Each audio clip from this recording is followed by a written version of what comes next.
top 15 players returning from injury. I didn't know what else to call this segment, but I saw some great articles breaking down a bunch of guys that have missed a lot of time. Pretty much everyone in my list missed a significant amount of time or the entire 2024 season and will be returning some point fairly early in the 2025 season. Everyone who is posting people's names in the chat, yeah, they're probably in it. The only guy that's not in this because he did play as a DH was Shohei Ohtani. So Shohei Ohtani's not in this list. He's in every list. I was tired of talking about him. We get it. He's going to be an amazing pitcher when he comes back. It doesn't count because they've had his body on the field in the recent past. Also, we have three categories.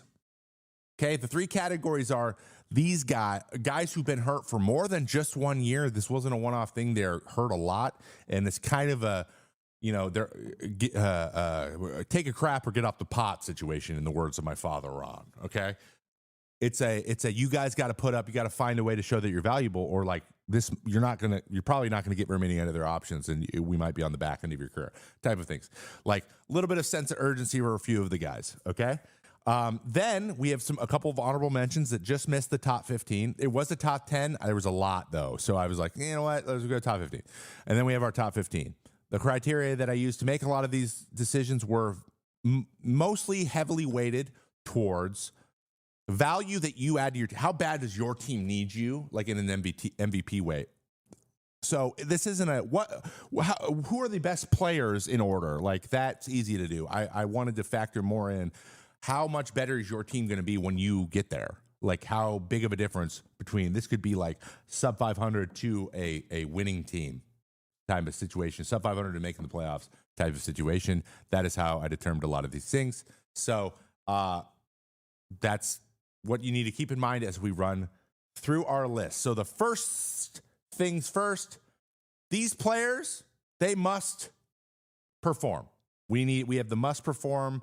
The fan bases are begging you to perform. And Anthony Rendone's also not in this list anymore because I think we're beyond him, including him in this list. He's been kind of pushed out to the side for me. It's like he's not in the list for the same reason I'm not in the list. Does that make sense? Okay.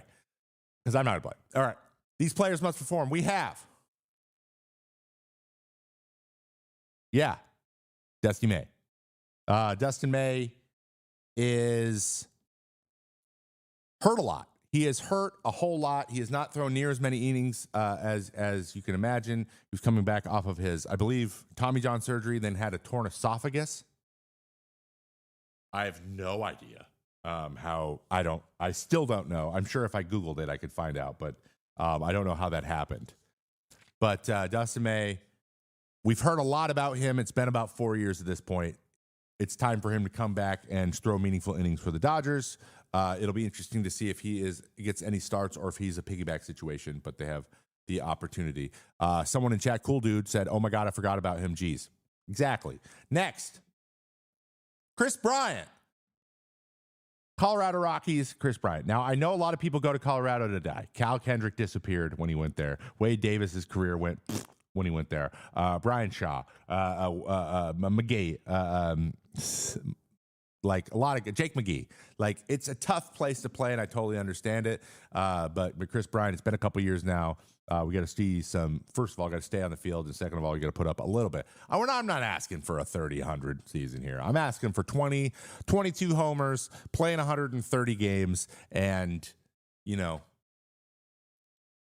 give the people what they want. All right. Next up, Lucas Giolito again. He had his almost Cy Young campaign. I believe it was in 19. And hasn't put up the same type of numbers there. He's been fine. He's been okay. But the Red Sox went and got him, got Tommy John. They're going to need this guy to be successful this year, or, it'll be interesting to see where Lucas Giolito goes after the Red Sox if this doesn't work out. So they're gonna need him to do well. And also the Red Sox have a lot of guys on a lot of these lists because there's a lot of question marks on whether or not guys are are healthy. He got a brace hybrid. I just say we're just gonna say he had elbow surgery. They're all Tommy John, even though they're not. I understand braces are a little bit different, but the rehabs are very similar. A lot of them are shorter though, so I would anticipate him being back sooner than later. All right. Trevor Story, another Boston Red Sox, has not panned out. We need him to stay healthy and play shortstop because we're already struggling to figure out where everyone else is going to go. We need you to play shortstop. We need to be healthy. Again, this gives, be hesitant about Rockies players vibes to me. But at the end of the day, it's just staying on the field. He's been struggling it, but if these guys were get any sort of form back, they're going to be good. So it's just question marks. I'm hopeful that they all play well, because if they all play well, that's a good Red Sox team, and that's a really interesting division, even more interesting than it was last year, which was crazy. All right. Lance McCullers. Where the fuck has Lance McCullers been? Hurt. Now, I've had my own share of injuries. So injuries happen, but at some point, being on the field is more valuable than being off the field, no matter how bad being on the field was. So another guy who needs to perform this year and needs to give meaningful innings, Lance McCullers. He can help that staff quite a bit, who is now does not have no JV. They're going to be leaning on freaking Framber and Hunter a lot. So getting another veteran guy to go throw 75 curveballs in a row is important for them moving forward. And the last one on this list is El Gato himself. El Gato, not Gacho. Gato himself. Tony Gonsolin, another guy who's thrown like 200 innings in his 8-year career. Or whatever. I actually don't know how long it is. I'm embellishing here, but again, just not a lot of innings. He's hurt a lot. Him and Dustin May are honestly, I would say a big positive for those two guys. If they combine into one starting pitcher in innings this year, if they throw 160 combined innings, I would take that as a W. But Catman, he's got to put up, and he is a little bit on the hot seat. All right. Our next category.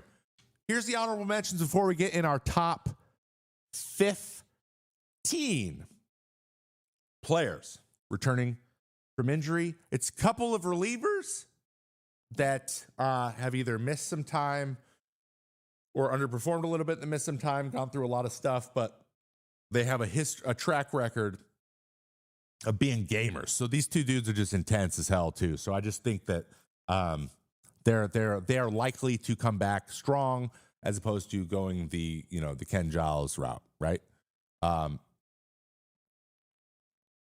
Jordan Romano, I believe he just misses the top 15 for me, but I think he is going to add some value for his new team. I think last year was a little bit of an aberration. He missed a lot of time. Sometimes that happens. You struggle, you have an injury, and then you just can't get past it. It was one thing after another with him. He had some setbacks.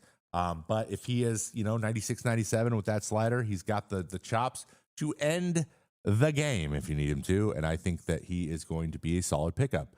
Another honorable mention, Liam Hendriks. Liam Hendriks, who has had elbow surgery back-to-back with a cancer diagnosis in which he, thank God, beat.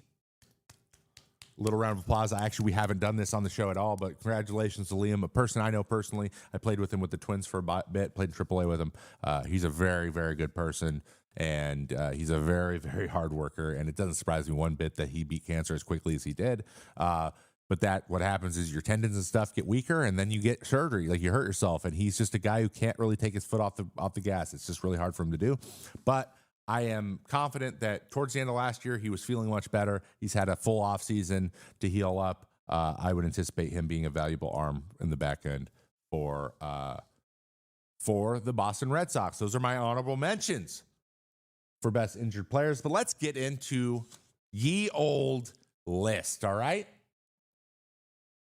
Whoa, that's the wrong button. Sorry. And here are the top 15 players returning from the injured list in 2025 as I see it. Number 15 on my list. Oh, my voice today. Whoa. Number 15 on my list. Jung-Ho Lee missed most of 2024 with a shoulder injury, I believe, shoulder surgery. Was one of their touted free agency signs out of South Korea last year. Great bat to ball skills, runs like a deer, plays center field, like really, really athletic.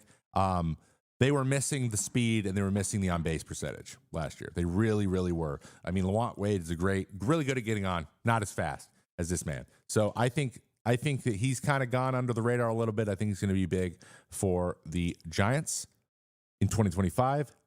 Health permitting. But having him for full years would be big, and he is projected to be ready for opening day, more or less. By the way, a lot of these things might be a little bit like when we're expect them to come back can be a little bit up in the air. A lot of this was best guesses from the resources I was looking at, so just please take that into consideration, and don't yell at me.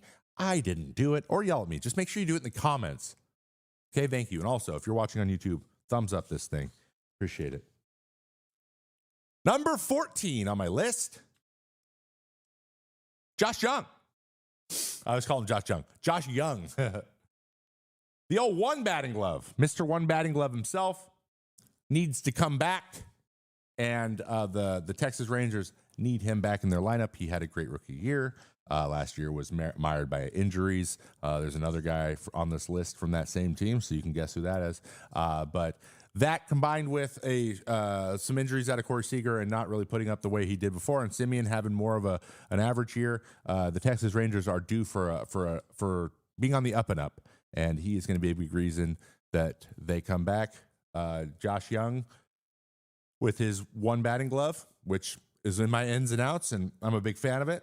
I hope he gets everything he deserves, and so do the Rangers fans. Number 13, Max Scherzer, who signed with the Toronto Blue Jays for 1 year, $15.5 million a couple weeks ago, is, in my opinion, going to bring some value to that team. But I think that it's going to be about 50-50 value with his veteran presence and his competitiveness and how that rubs off with other guys and wanting to win games and his ability on the field. He has diminished. It has happened. He's in his 40s. You know, I would never say that to his face because he's terrifying. But his mind when it comes to pitching is, I think, unparalleled. The things he's willing to do to become a better pitcher and the way he's willing to change how he pitches is also unmatched. I think that he'll be a thumber if he needs to be a thumber. He'll turn into Jamie Moyer if that means he goes out and wins games. That's all he wants to do.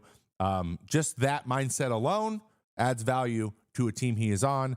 And I think when he goes north of the border, they're going to get a good one. And also he is relinking with Chris Bassett, his son, which is a great pickup for them. He is also lined up for opening day, as is Josh Young.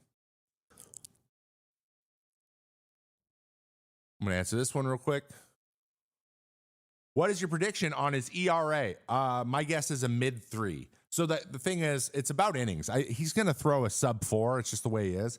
I bet you he's a mid-3. He won't let himself go pitch hurt for too long, which then makes him pitch poorly. So if he's healthy, he's going to pitch well. It's just about how much he pitches. So I'm anticipating a mid-3. If he throws 140 innings with a mid-3, they're going to be in a good spot. Yes, Branch, who said mid-3. Oh, I'll put you up too. Mid-3 at 130 innings pitch is a steal at $15.5 million. For him, yes, I agree with that. So he's my number 13 on my list. Ready for opening day.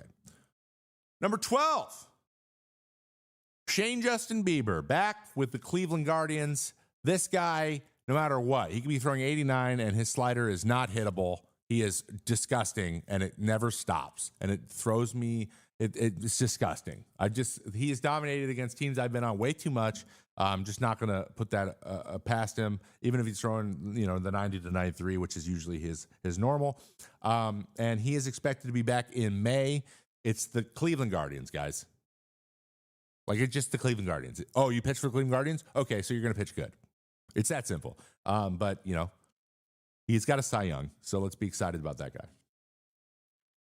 Number 11 on my list, Brandon Woodruff, another guy who almost was in the you got to pitch, bro, side of things.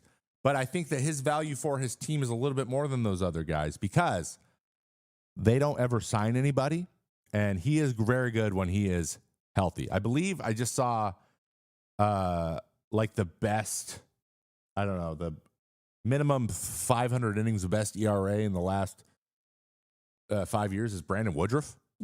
So they need him. Brandon Woodruff needs to go, and he needs to throw 150 innings for them. There's no more Corbin Burns. They're going to be asking Freddie Peralta for a lot. They really need this man to step up and just just take the ball. He just needs to take the ball. So Brandon Woodruff, Milwaukee Brewers, number 11. All right. Now for the final 10, let's hit these up. Also, Brandon Woodruff is being scheduled for April, possibly mid-April. It was a shoulder surgery. That gives me pause. All right, number 10, Evan Carter, Texas Rangers. This guy, you guys remember this guy? Remember how good he was his rookie year in 2023? Kid's a freak. He's fastest kid alive.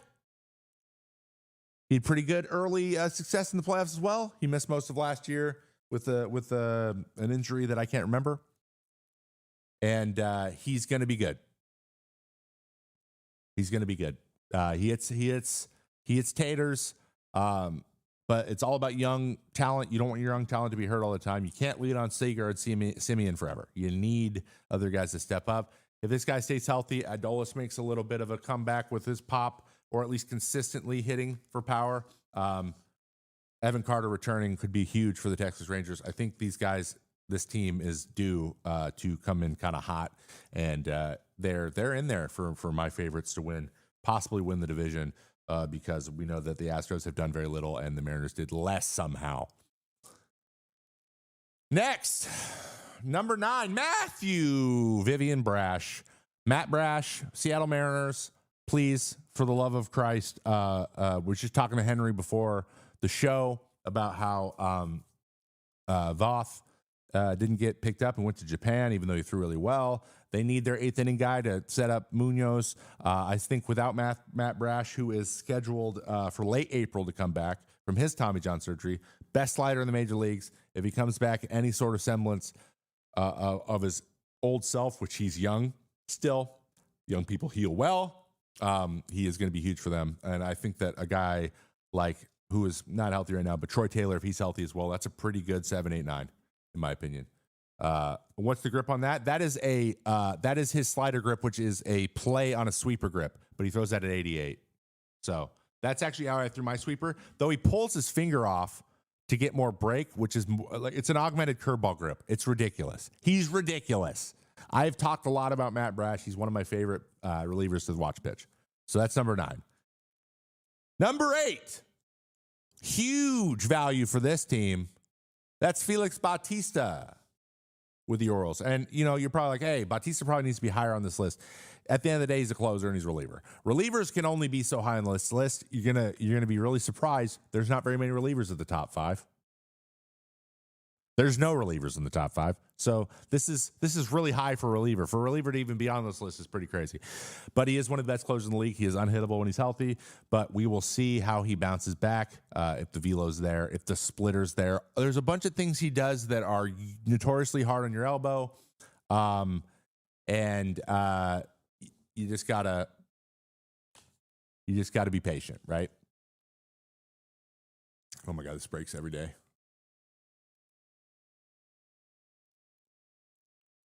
But he's a freak. He's a freak, and he throws a billion, and he's got a splitter from hell. So expect him to be a big deal when he does eventually join the team, which they are projecting opening day to be his when he's healthy and ready to go. That's a pretty quick turnaround, frankly, 12 months. But I don't know the details of his surgery. Mine took 16, but my UCL completely came off, so it was a little bit of a longer healing process. So, number 7, next up on this list, Matt McLain. Now, a lot of you may remember this, 2023. He was actually in conversations, top 10 for the MVP. He is a pure hitter. a quality player for the Cincinnati Reds, another young dude, but this guy can swing it. And him attached to Deli De La Cruz, and the amount of talent this team has is disgusting. And I just want to see them be good, like be really good, be a team to beat. And he's a big part of why they will be that way this year. Because without him last year, we saw where their holes were, and it was a big, exactly shaped Matt McLain hole. So I believe Matt McLain is one of our biggest returns this past year for his team, the Cincinnati Reds. Number 6, Kodai Senga. Now, he made 2 starts last year. He came back. He missed the whole beginning of the season, came back, and then popped his calf his first start back after throwing a shutty, and then tried to pitch in the playoffs. And understandably struggled and was rusty and could not throw strikes. So, but for the Mets need a true ace in Kodai Senga in order to really, really benefit from all of the additions they've added this year, the way their team is put together, and to help out that a little bit sparse bullpen, in my opinion, at the moment. It's going to be big. They need him to go be the ace and let Manaea and Frankie Montas and these guys just be quality starters like they had last year and just win a lot of quality games because they're going to have a good offense, obviously, with everyone staying healthy. Just FYI, Felix will almost be 18 months post-surgery. Thank you so much, Reds. I did not know that. I think I'm thinking of somebody else. Felix Bautista was hurt at the end of 2023. That's a great point. That's my fault. Sorry. So him being back, that's good. He'll be back faster. All right. Hopping into the top, or the final 5 on our list of the top guys returning from injury. Number 5, Michael Trout. Mike Trout, Mr. Fishman. He's still Mike Trout. When he plays well. I'm hoping we get a resurgence, a return to form for Mike Trout, a second wind, if you will. Many players have done this. They have had these like look at Carlos Beltran. He had this period of time in the middle of his career, 3-4 years, where he just could not, stay on the field for a while. And then he got something figured out and he stayed out there. Justin Verlander actually had one of these problems with his hips. Remember, he struggled for a couple of years, went and figured it out, came back, and then he's been nails ever since. I hope we get one of these things for Mike Trout. He is a generational player, and I want him back in the conversation of best players in the major leagues, because when he plays, he's so good. Over under 30 homers. If he's healthy, he's going to hit 30 easy. Remember when he hit he was leading the league by 6 at some point last year? He had 16 in 35 games or something. If he plays under 30 games, it's going to be 30 easy. Easy. He had an unreal April, got hurt again. Well, I want to see him for the whole year. Number 5, Mike Trout. Number 4, Spencer Strider. Now, just before we get in there, McLain, Senga, and Trout all projected for opening day, so that's a positive thing. This man is being slated for May, June. That was kind of where my edge was for value to the team, but Spencer Strider is going to be, with his continued evolution as a pitcher, obviously, perennial conversation for Cy Young. Add him to Chris Sale, and now the Braves are scary once again. So Spencer Strider coming back. He's my number 4. He's one of the best starting pitchers out there, one of the most dynamic guys to watch. Punches tickets out the frame. He punched 280 one year. So the Braves really need him to come back to be strong. And another guy with the work ethic. And he's doing everything he possibly can to be the best version of himself. So Quadzilla is my number 4. Number 3, the final 3. Sandy Alcantara, number 3. Now, I know it's a Miami Marlins player. Okay, I get that. But think about how much of this team has been hurt. How many starting pitchers of this team get hurt? Braxton Garrett got hurt again. So, they have nobody. This guy won a Cy Young. He is absolutely electric. They need Sandy Alcantara to come back. The Marlins need him so bad because at least you can count on that day. You need it. And also, guy slipped through the honorable mentions. I don't know why. He was in the thing. Yuri Perez, he's going to be he is the carbon copy of him. He's also coming back, but he's a rookie. You don't know. You don't really know what you get with that. So I kind of just left him off the list, but he was supposed to be on it. So Yuri Perez mention as well. But Sandy Alcantara coming back, and he is scheduled for April. So we don't know, especially with starting pitchers like Brandon Woodruff from him. Spring training is going to be really telling on how long they're technically healthy, but we want to see how slowly we're going to ramp them up, get them ready to play. So they might go a couple of weeks into the season before they're back in big league games. But I would anticipate him being one of those guys. But again, he is, I think, 16 or 17 months out of surgery with Bautista. I don't know actually if he might have got surgery before Bautista, but I'm not sure. So yes, but he's close to opening day. All right, the final two. And now I want to see in chat, who do you guys think is number 2 on this list? I'm giving you a moment to put it in there because I want to see what you think. Number 2 on this list. DeGrom's a good guess, but he's healthy. He was healthy at the end of the year last year.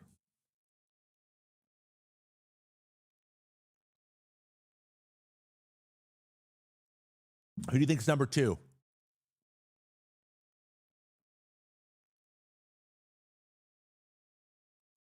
Number 2, it's Shane McClanahan. You guys remember Shane McClanahan? The AL East needs another guy, another ace. He is the game 1 starter for that team.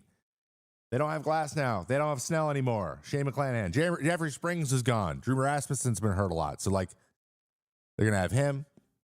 They're going to have Taj. Rasmussen. Lots of freaking electric arms there. First of which is Shane McClanahan. Ryan Pepio, also another great drop there. Good pitching, but great pitching when they have this man in the rotation. So I'm excited to see Shane McClanahan get back out there, get some W's, and watch him throw 98. Pass dudes, left-handed.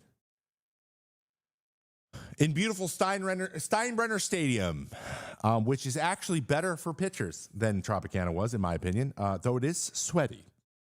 So that takes us to our final, our number 1 overall. On the list, number 1 overall player returning is Ronald Acuna Jr., expected. They're shooting for early May. My guess would be mid-May. But Shane McClanahan's going to be back opening day. This man is going to be back in May. They get him, Strider back, add them back to the crew. We get a healthy Austin Riley. The Braves are scary again. The Braves are scary. Would not be surprised if they're like, hey, by the way, guys, we're here again. The Braves, Mets, and Phillies are going to be good, and it's going to be a lot of fun. I am really, really excited.